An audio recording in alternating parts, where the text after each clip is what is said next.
Welcome to the Lord of the Rings Lorecast, the show that explores the background of Tolkien's amazing world from the very beginning.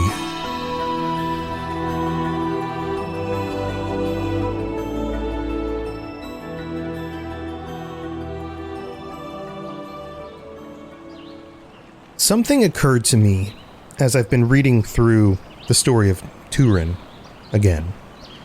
And this is a concept that hasn't occurred to me until very recently. This isn't something that occurred to me 15 years ago when The Children of Hurin came out and I reread the story in its full length. This is something that just now is occurring to me.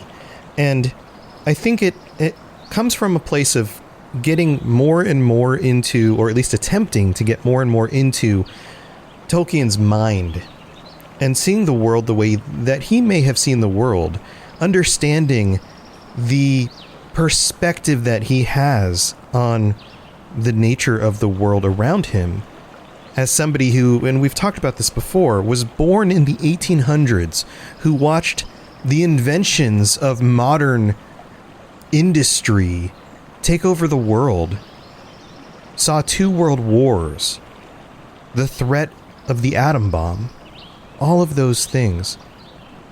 And as with any literature or literary critique, I guess you could say, or even artistic interpretation of anything, any form of art, there are layers to that. There's the intentions of the artist, but then there are the interpretations of the consumers of the art form, and the way that we, coming at it through our perspectives, seeing it through our lenses, can take things from the work that may not have originally been intended by the author, if that makes sense. You and I are not going to read or watch or listen to the same piece of artwork and get the same thing out of it, because we come at it from different angles. So with all that said, this might just be my perspective on the way the world is affecting me and the nature of things. Or maybe there's a little bit more truth, or maybe it's somewhere in the middle. That's probably what's most likely happening here. So what is it I'm talking about? The story of Turin, as we're going to continue today, is a story about struggling with the evil of the world in a desperate time where things seem darker than they may have ever seemed before. Let that sink in for a moment, because we have to go back in our minds, right? Like, this is currently, I'm recording this, the year is 2022. It's December. It is the end of the year. We have seen wars. We have seen threat of wars, threat of nuclear violence. We have seen pandemics. We have seen terrible things. We've seen the internet change the way that information is conveyed and misinformation is spread. There is a lot to be concerned about in our world. That is nothing new, though. There has been a lot to be concerned about in the world forever. But for each generation, there are new concerns. Tolkien's generation was the first to struggle with industrialization and the invention of modern warfare. The terrors that he saw on the front line in World War I were never witnessed by any generation previous to that. The sheer amount of destruction and the capability of violence and evil at a distance was not something that mankind had created or done ever before. And I think that changes a person. The story of Turin is a story of struggling with a time where the world is darker than it's ever seen before. And that's exactly what we're seeing in this story. Morgoth has taken over vast swaths of lands. Orcs are roaming the wilds.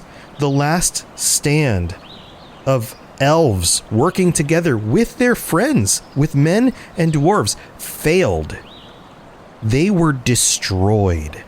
and pushed back to the very boundaries, the furthest boundaries that they could possibly recede to. And Turin is born into this world where things seem darker than they ever have before. I know this is a longer intro than usual, but I want you to at least have that kind of understanding when you're reading this work, because this is a dark work. And there are decisions that Turin makes, like I mentioned in the previous episode, that don't sound like typical heroic decisions. He is not Aragorn. He is a different kind of hero. He's a hero who has to deal with the darkness of the world and the way that affects him on a spiritual level. Not just physically and emotionally, but really deep down in who he is. And we're going to see a little bit of that today. Today's episode is it's actually going to have a lot of geography in it, which is interesting because a lot of this stuff is important to the story. And we're going to see the return of a friend who attempts to bring Turin back to the people that were there for him. And yet, Turin's going to push back and make some decisions that we may not have expected.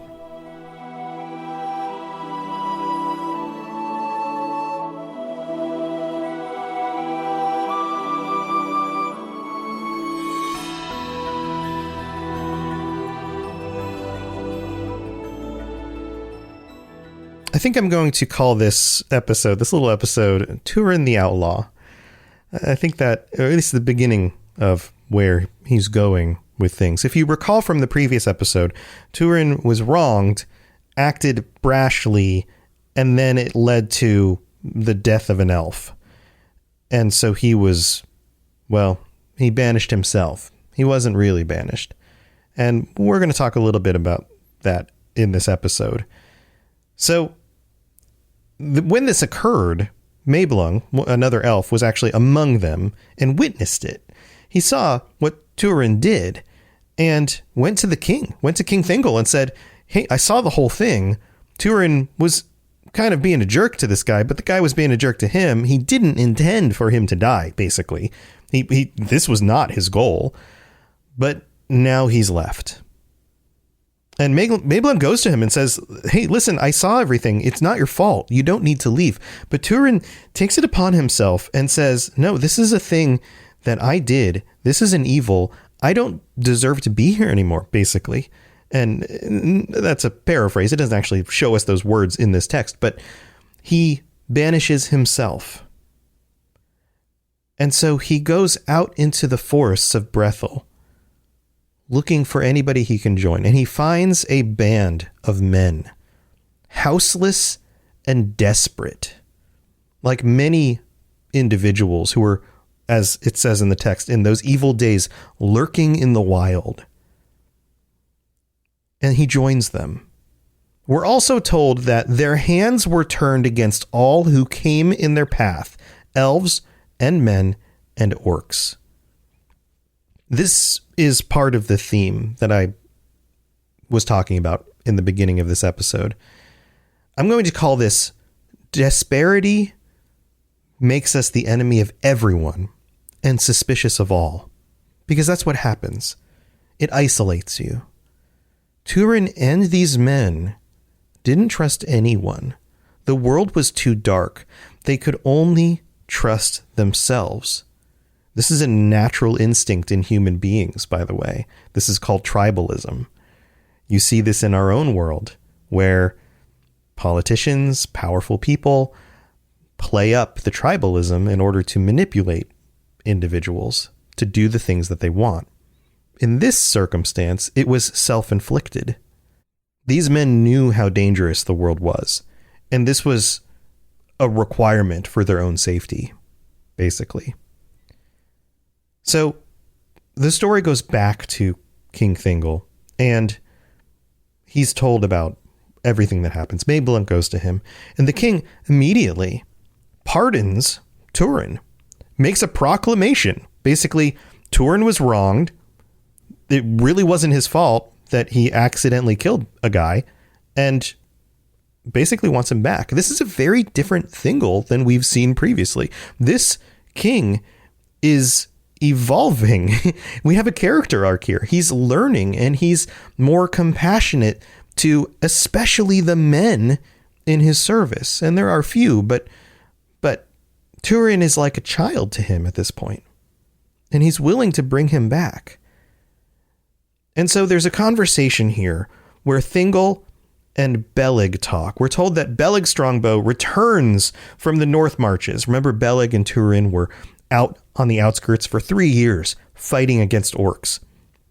And there's a conversation here between Thingol and Beleg. And Thingol says, right in this passage, "I grieve, Cuthalion," which means strongbow, by the way, "for I took Hurin's son as my son, and so he shall remain, unless Hurin himself should return out of the shadows to claim his own. I would not have any say that Turin was driven forth unjustly into the wilds, and gladly would I welcome him back, for I loved him well." And Beleg answers, "I will seek Turin until I find him, and I will bring him back to Menegroth, if I can, for I love him also." And there's something in this passage I note is it's not just tonally different, but it's the wording here is different from the way we speak in our own world. And I think it was probably different from the way that Tolkien spoke in his world.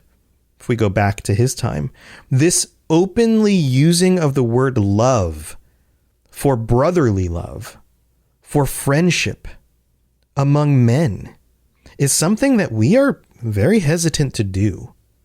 How many of us have told, those of us who are males, have told anyone around us that are on a friend level outside of immediate family that we love them? I think it's very rare. It's not a word that you hear very much. And I don't think it was very common in 20th century England either. This is an old way of speaking, and that's intentional. We're much more likely in our modern, postmodern world to hear women tell their friends, "I love you girl," that kind of thing, right? But it's rare that you go tell your male best friend, "Love you, man." It happens, but just not very much. In this situation, we find out that Thingol loves him as a son, but Beleg loves him like a brother, a brotherly love. And so Beleg leaves Menegroth, and he seeks out across, we're told, across Beleriand in vain tidings of Turin through many perils. And in this passage right here, we're not told what those perils are, but it takes him a while. And that's important, because Turin during this entire time is living with the outlaws long enough that he becomes their captain. He becomes the leader of this group. Now think about real world scenarios. When you take up with a new group of people, how long does it take before they trust you and then make you the leader? That doesn't happen very often. I guess this most similar concept for this in our modern world, postmodern world, I keep saying both of those are kind of true, is the concept of working for a company. How long does it take you to rise to a level of leadership in a company? He also renames himself at this time. Nethan, the wronged. That's what that means. And we're told exactly where this group is living. It says in the text, "Very warily they dwelt in the wooded lands south of Teglin." Now, Teglin is one of the tributaries of the river Syrian. If you remember, the river Syrian runs up through the forest of Doriath. Remember this? And one of the tributaries breaks off to the west and heads, well, I guess it runs south to the river, but if you're coming north, it would run up north between that little forest on the side of Doriath that's not really in Doriath. Remember that? That's Brethel. And then it continues up to the mountains north of Brethel towards Hithlum, back toward Dorloman, the area that Turin was originally from. And then we're revealed a time frame here. It had been a year. A year had passed since Turin fled from Doriath, and that's when Beleg comes upon their lair. It's even called a lair, which is usually a phrase you would use for bad guys, right? He comes by their lair at night. So this tells us a few things. We were talking about how long it had been that he'd been with these people, that he would become their leader. All of that only happens in a year. That says something about Turin's abilities and the fact that these men trust him, and the fact that he was strong in a fight. That's usually how these groups work. The strongest are the ones who become the leaders. So it says a lot without it actually saying it. Now, in this situation right here, we come across the second accidental evil, I guess you could say, of Turin's story. The first one being the elf that unfortunately was killed, falling down into a river and hitting a rock. This time, it happens to Beleg, because remember, this group was wary of anyone, man or orc or elf, who would come by their camp. Now, at this moment, Turin happened to be away from camp, and it says in the text, the outlaws seized Beleg and bound him and treated him cruelly, for they feared him as a spy of the king of Doriath. But Turin returned, and seeing what was done, was stricken with remorse for all their evil and lawless deeds, and he released Beleg. And they renewed their friendship, and Turin forswore thenceforth war or plunder against all save the servants of Angband. It took this moment and this potential terrible thing that almost happened to Beleg for Turin to realize that, okay, we're going about this all wrong. We're hurting some of the good guys. We will only from this moment on fight the servants of Angband, the orcs, the evil men, and anything else that comes across our path. And so Turin and Beleg talk, and we're going to get into those details after the mid-break, so don't go anywhere.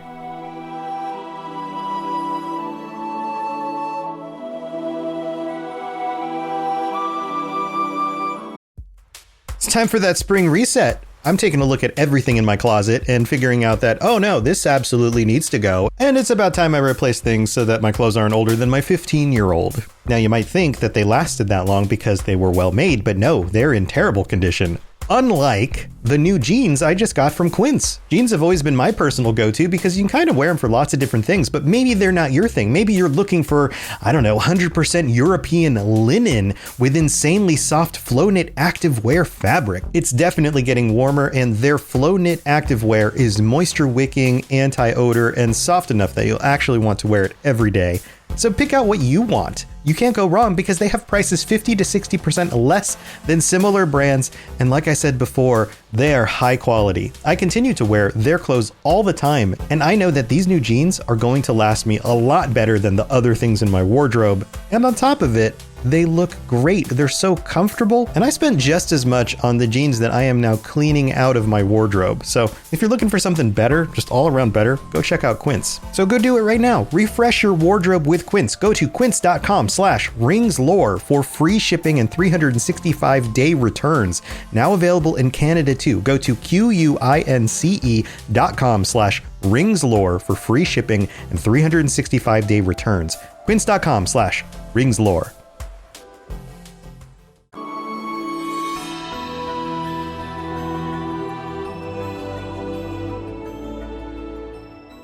All right, we're in the middle of the show. This is where we get to thank our patrons and welcome our newest patrons to the Patreon, to the group here. Welcome to Kenny C. and Mr. Christine and David M., Alan S., Michael S., and Ben G. Welcome to the Patreon. I hope you guys are enjoying your ad-free episodes, your bonus episodes for those of you who are tier 2 or higher. And we have to shout out our VIP patrons as well. We are currently at 152 patrons. Holy moly. Thank you to every single one of you. You guys make this show possible, and I really do appreciate it. And a big shout out to our VIP patrons, Anna B, Bo, Brandy D, Chris P, David M, Esoteric Rage, Jesse P, Larry, Obi-Wan Kenobi, Sam B, Shannon Lee, and Sheev Palpatine. Thank you so much to all of you guys. You are amazing. If you're interested in joining this group and getting ad-free episodes and getting a bonus episode every week and helping me out, then go to patreon.com/LOTR Lorecast. Check out all the different tiers. There's a link in the show notes or underneath it where the description is and all that stuff, you know. So go check that out. Also, we have some new reviews that came in that I have to read out. First, we've got one from Mexico, a friend down south of the border. We have Sir Quartiyup, which is the entire top row of the keyboard, who writes, "Magic to listen to. 5 stars. Great podcast. Started listening a couple weeks back when it came up on suggested and instantly got captured. Started binging the episodes and can't believe I'm already caught up. I've read The Hobbit and got partway through the Lord of the Rings trilogy, but ultimately failed. The way you explain the lore is easy to listen to, and your interpretation shows deep knowledge of the source. Definitely got me hyped to finish reading the books and maybe try the Silmarillion." Awesome. Yeah, go for it. And thank you, Sir QWERTY and other letters. I appreciate it. Then we've got another one from Average Hobbit Feet, which is a wonderful name, from New Zealand, where they filmed it. And I have a feeling that Average Hobbit Feet is a Redditor, because this review says, "Grand, 5 stars. Grand, 5 out of 5, thumbs up." So thank you very much, Average Hobbit Feet. And then we have one more from Mason Alphonse in the United States, who writes, "Amazing. Now that I am all caught up, this has become my Monday morning commute podcast, and I have to say, best way to start the week." Thank you, Mason. And thank you to everybody who takes the time to rate the show either on Apple or on Spotify, or review it or share it with your friends. All of that stuff is extremely helpful. You guys make this show possible. I couldn't do it without your help. Genuinely, I couldn't, because this is a career for me. And the fact that you share it with other people, the fact that you support it in any way you possibly can, is huge. So thank you to all of you. All right, let's move on with the rest of the episode.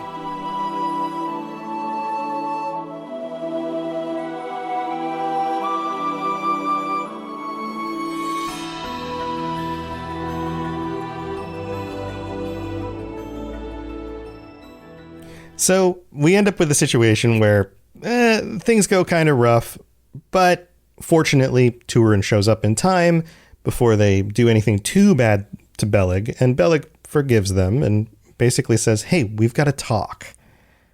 I'm bringing you the king's pardon." The king knows what happened, and Thingol says, "Come home. You're not going to be tried for this. You're safe. He just wants you back."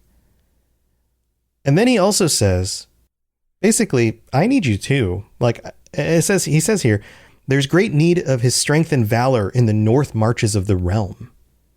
Like they want him back because they need his help. And specifically, quote, "Of late, the orcs have found a way down out of Tar-Nu-Fuin," he said. "They have made a road through the pass of Anok." Now, this is the area directly north of Doriath. There's a mountain chain and hills. There's a pass right through that mountain chain that goes right up into Tar-Nu-Fuin, and that's where a lot of Morgoth's forces are holed up. So they're basically bleeding down through these mountains to the borders of the forest. And this is dangerous. They've created a road there. And Turin doesn't go back with Beleg. They're bros, right? But he decides to stay. First of all, he explains that the men of Brethil, the little forest on the side of Doriath, are troubled. They have their own dangers as well. But we're also told in the passage, quote, "But in the pride of his heart, Turin refused the pardon of the king." He refuses the pardon itself, not just the asking to come back. And the words of Beleg were of no avail to change his mood.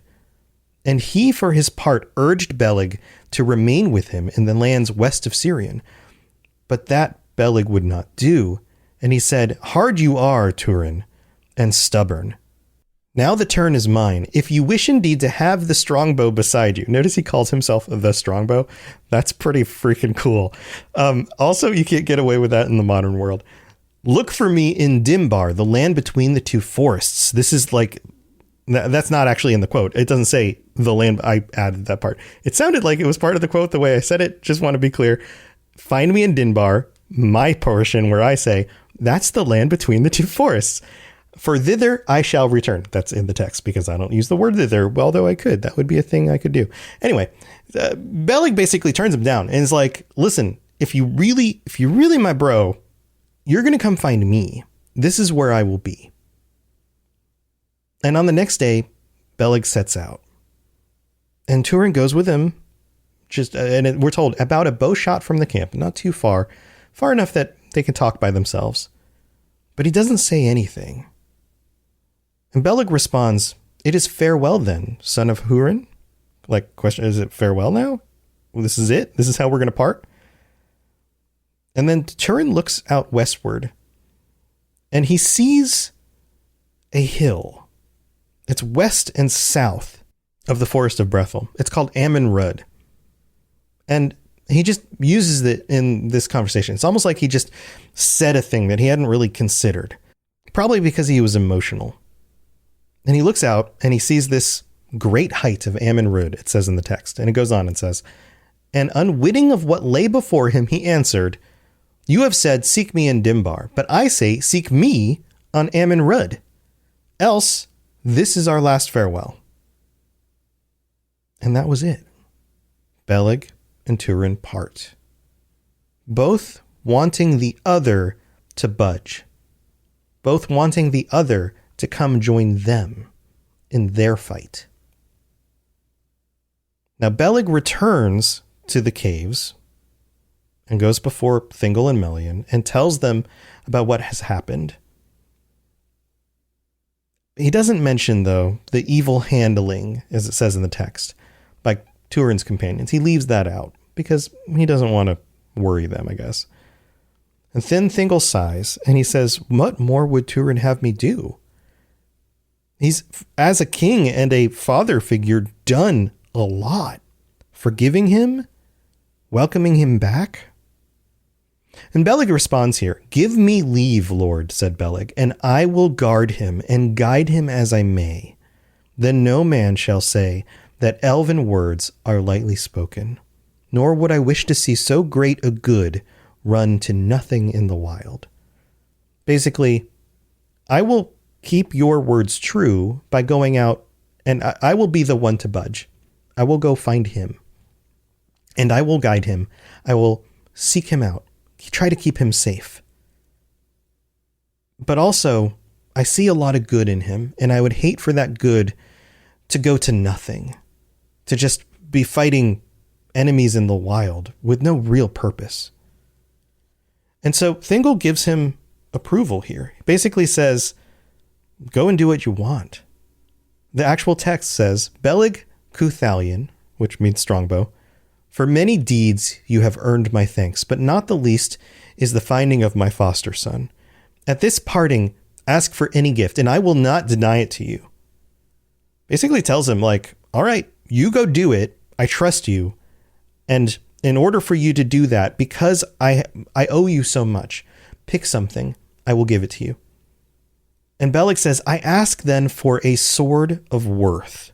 For the orcs come now too thick and close for a bow only, and such blade as I have is no match for their armor." Basically, give me a really good sword.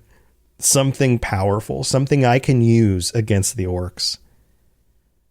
Thingol responds, "Choose from all that I have, save only Arinruth, which means King's Ire, my own sword."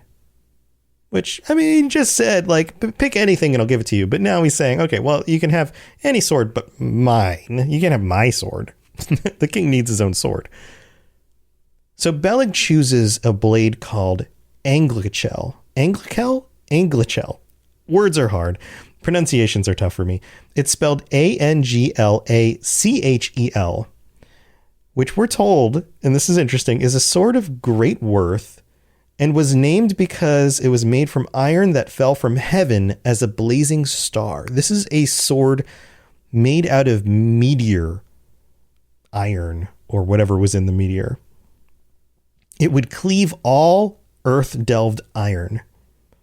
One other sword in Middle-earth was like it, and we're told in the text, this sword does not enter into this tale, though it was made of the same ore by the same smith, and that smith was Eol, the dark elf, who took Eredel, Turgon's sister, to wife. Remember this? Remember this story? He gave Anglachel to Thingol as a fee, which he begrudged for leave to dwell in Nan Elmoth. Remember, he lived out on the outskirts?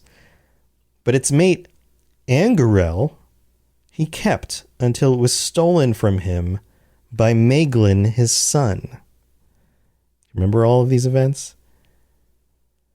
Now, Thingol knows where the sword came from, and he knows the heart of Eol, the dark elf. And he wasn't a dark elf because he was dark of spirit, although that is true. He's a dark elf because he did not dwell in the light of the trees. But Thingol turns the hilt towards Beleg. And then we also find out here that Melian looks at the blade as well. And she says, there is malice in this sword. The dark heart of the smith still dwells in it.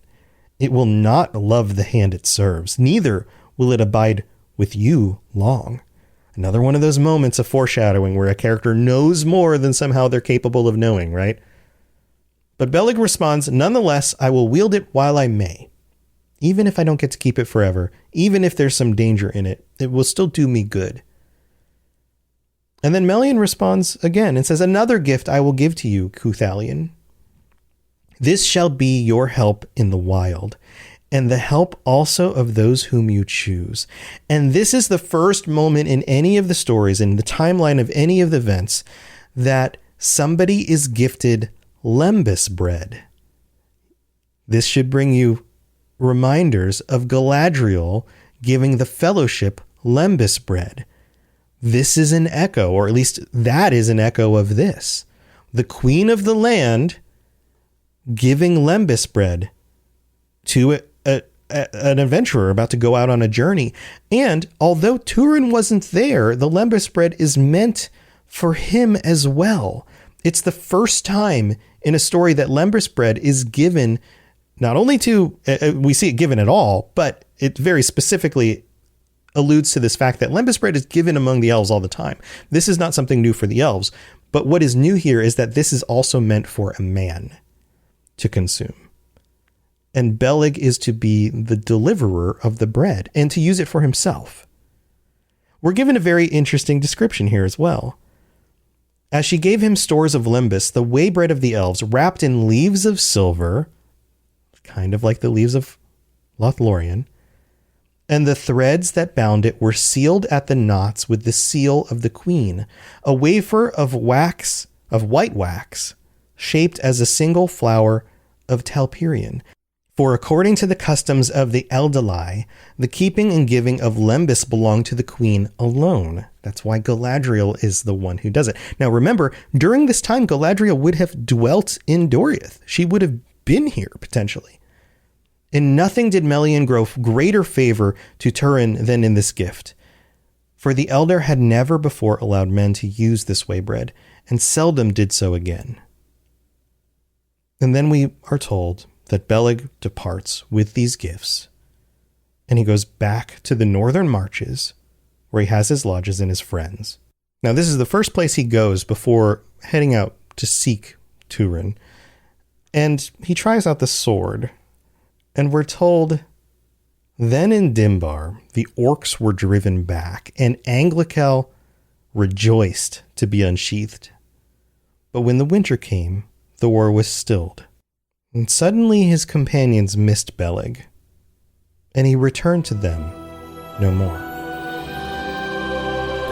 Thanks for listening to the Lord of the Rings Lorecast.